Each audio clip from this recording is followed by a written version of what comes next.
I want to start by saying that the dating culture here is absolutely terrible. And let me tell you why.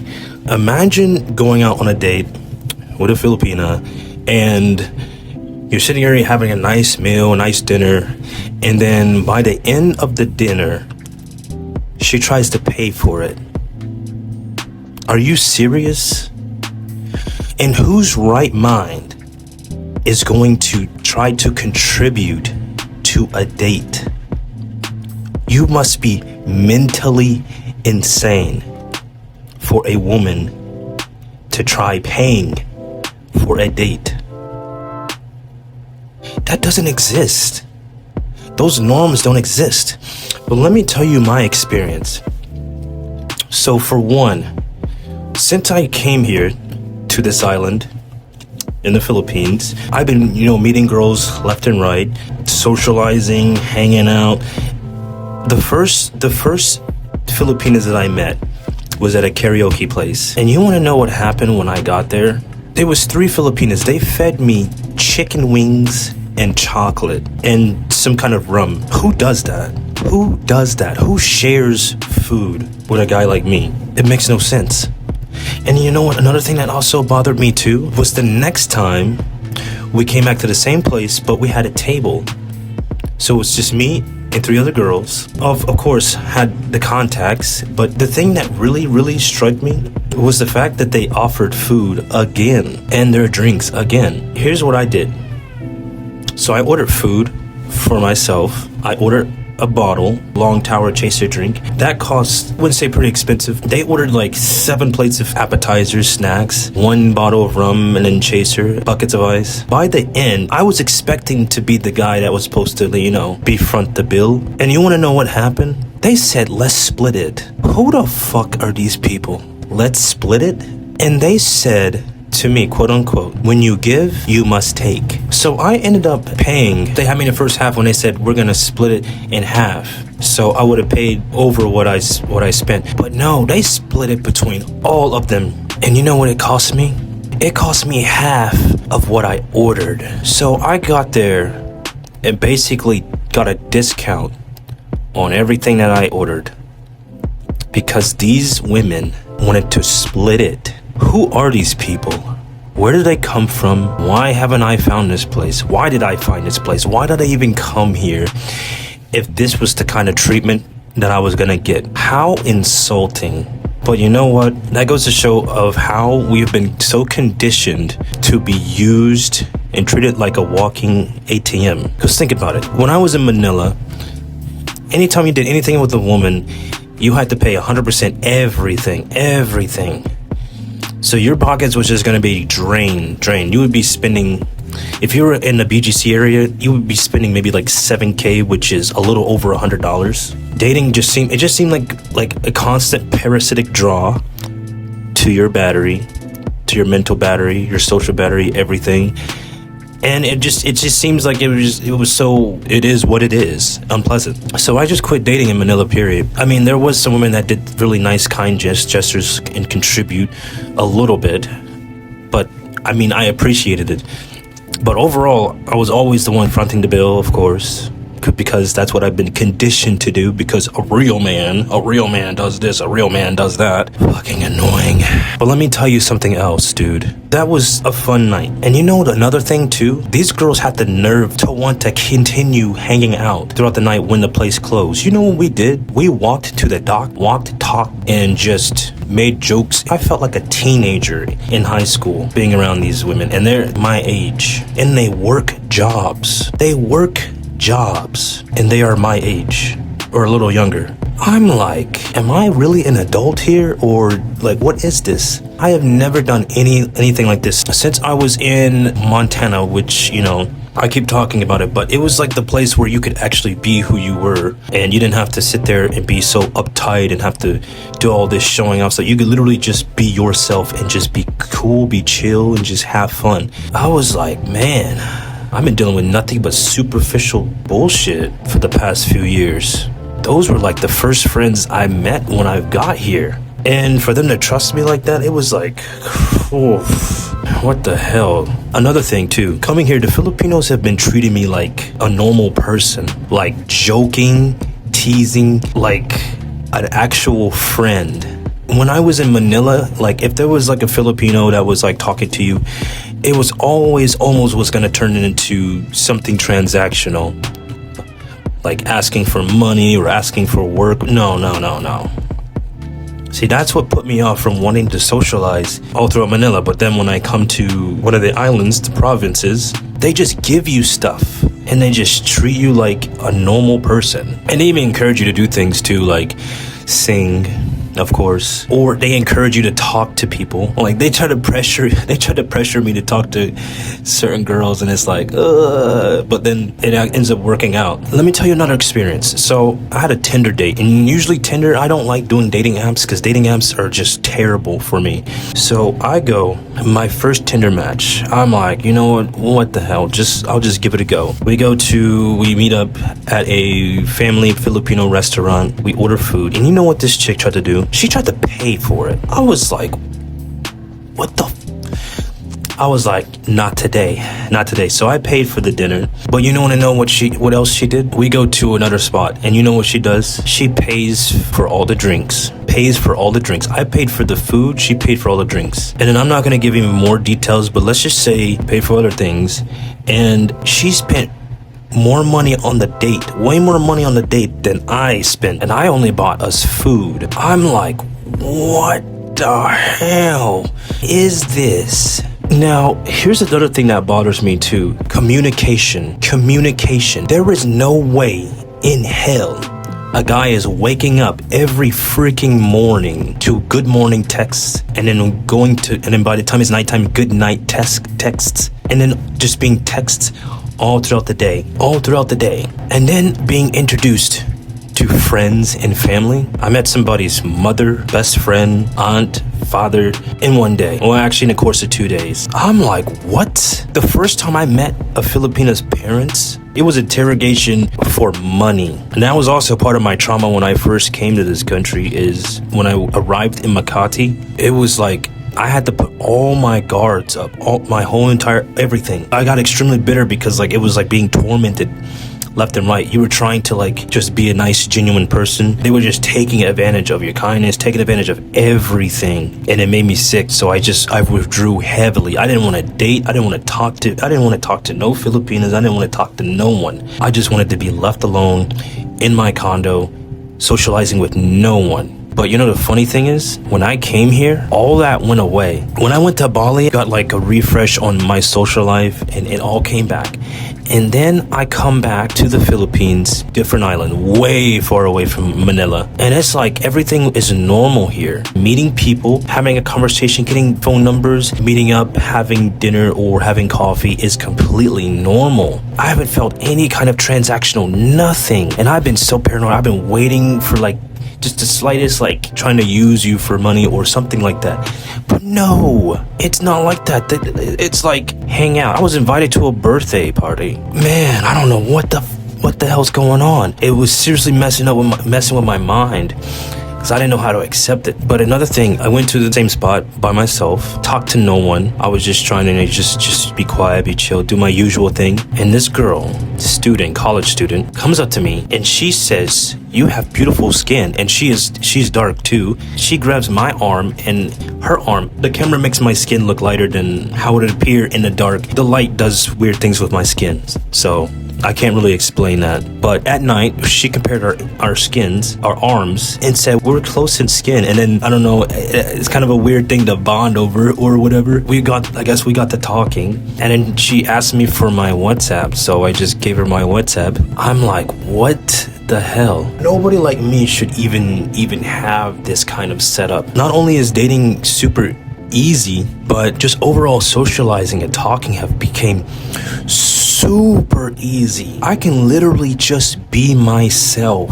I can just be chill. I can be goofy. I can just tell my jokes. I can literally just be myself without having to sit here and make everything super quiet, because you don't want to trigger certain high energy individuals that worry about stupid superficial stuff, or have to sit there and monitor my language because if I say certain words, it'll be like, I mean, they're not bad words. It's just words that are like just modern language, you know, Gen Z language, whatever. I got to realize that I've been hanging around too many people that are a decade and more older than me. And I realized that I need to start hanging out with my age group and stop hanging out with people that are old as hell, because it does nothing but kind of suck the energy out of me, because it forces me to have to like shut down everything that is special or unique about myself, and then try to conform to their worldview, conform to how they socialize. And to be honest, it was just killing me. Another thing that also bothered me is a lot of people, I'm not used to this kind of environment, but a lot of people that are, you know, a little older than me, they don't talk about things of substance. They talk about dating and sex all the time, and even details. I don't want to hear about women this, women that, sleeping with this girl, sleeping with that. That's not how I was raised. I was raised in a 2-parent household, and that kind of language and that kind of talking just did not exist. So when I get out here around these people, it just kind of kills me in the inside, because I don't want to sit there and hear about that shit every day, all the time. And this is when I got to realize that I have to like separate from these kind of people, because they have something internal going on with themselves, because no normal ordinary person just sits here and just talks like that openly. Like if my father ever caught me talking like that out in the open, he would smack the hell out of me, because that's not how he raised me. That's not how my mother raised me. That's not how anyone in my family was ever raised. We were raised to be respectful. We were raised to be classy, and we don't talk about that degenerate stuff like that at all. We never do. To just openly just talk about it in public like it's normal, it's very uncanny. It makes me super uncomfortable, and I can't rock with it, man. But I will say, since my experience of staying here so far, because I've been here for over a week, it feels like everything is back to normal. Like I got a workflow. I have a dedicated places to just work on my stuff. I'm at peace. I can sleep good at night. I wake up in the morning. I used to struggle to get out of my bed to do anything. I used to drag feet. I used to hate just waking up doing anything. But now I wake up and I'm just like, man, what am I going to do today? Because not only is food cheap, but the food here is incredibly good. You may get super skeptical about street food or about food that is just made in some sketchy places, but dude, the places that I would find food in somebody's house. You would think it was just someone's house, but no, it's a restaurant in their house. So they go to their kitchen, they cook whatever special food, and they give you some good food, and it's not expensive. You go to Manila, fast food is expensive, but this home cooked meals, man, they are super affordable. Imagine paying 65 pesos for a meal. I would order 2 entrees, and the most I would pay is 120 pesos with a drink. Man, the thing is, like, being here, I love the food. I get to eat I can eat Filipino dishes all day long with no issues. I don't need to have fast food. I have not touched Jollibee or McDonald's once. I don't even want to try the fast food here. I ate at Chowking one time and it was just gross. But then I ate at one of these food stalls and I was like, man, what have I done with my life? Sometimes I ask myself, why have I not come here sooner? Wasted so much money, time, energy, health, staying in Makati, Manila. I should have known that a place like that was going to be nothing but transactional. That's one of the reasons why I never wanted to date living there in the first place, because I knew everything was fake, transactional. Like, we live next to a red light district. So everything, you have to assume everything around that environment is nothing but red light. It just seemed like every time you talk to someone, they're selling themselves. And it's just, the environment overall was just killing me, because I'm not used to being in an environment like that. I'm not used to being in a city where you got streetwalkers everywhere, and you never know who either had a past of being a streetwalker or who is going to become one. Because I remember I talked to a lady, and she said that she lost her job, and she was a tour guide. And you know what she said she was going to do because she couldn't find a job? she was gonna go straight to the street and sell herself. That was our conversation.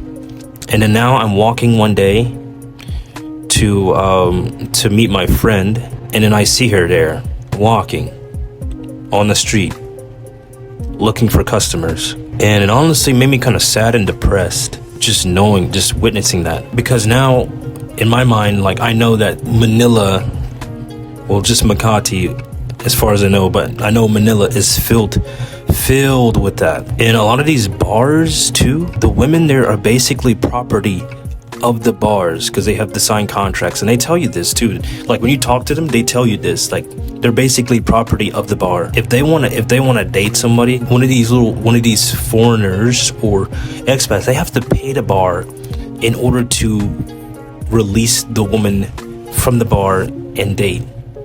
Like, what kind of backwards bullshit is that? You have to pay the bar just to date a woman. And first of all, I would never even date someone that even is in that environment. But the scary thing is, that's real. And there are a lot of those expats that are going there, paying the bar just to have the girls. And it's like, oh my God. To be honest, my entire time just living in Makati was killing me. It was killing me morally. It was killing me mentally. It was just overall killing me because it was just there. It would, no matter where I went, it was just there. And I tried to like numb it a little bit, and there's no numbing it because it's right there. That was one of my issues with living there in Makati. But one of the things I am so glad that I did is ditch Makati, Manila as a whole, and move to an island that was so far away from that freaking place, man. I have to tell you, man, even though I know that it's going to continue to go no matter where I go, but just to be away from that environment, to be in a more natural, real, family-oriented environment where people are actually friendly, helpful, welcoming, generous, and just everything's just chill, calm. It is healing. It is healing. Like, for the first time, I was able to talk and just be myself around girls, which also draws a lot of them in, because I was just being just myself. I was being like my bubbly, happy, just goofy, just chill self. And then things just work out. It's normal. And it almost feels like I'm back in school again. Because in school, this is how I was. I was super social. I had tons of people to always hang out with. I always had something to do. I always had people to spend time with. Always had stuff to do. It was a dream I always wanted, but there was less people when I was growing up. So when I went to college down south, meeting so many people, making so many friends, I was always on an adventure every day, every night. The saddest part was going to sleep, because that's when everything ended. But then when you woke up, and then of course had to go to class because class was dreadful. But I was so excited because guess what? After class, you could either go out, play ball with the boys, or go fishing with the boys and the girls, or just hang out, socialize, ride horses, do anything, everything. And it was like, man, these were the best times of our lives. I didn't know that my times were gonna get better even after I graduate. I just wanted to share some things, everything I got going on. I don't want to, let anybody know exactly where I'm living, because I kind of want to keep this place to myself. So I'm gonna say dating in the Philippines is actually great. That first statement was just to hook you in, but no, dating here is actually very, very easy and just very normal.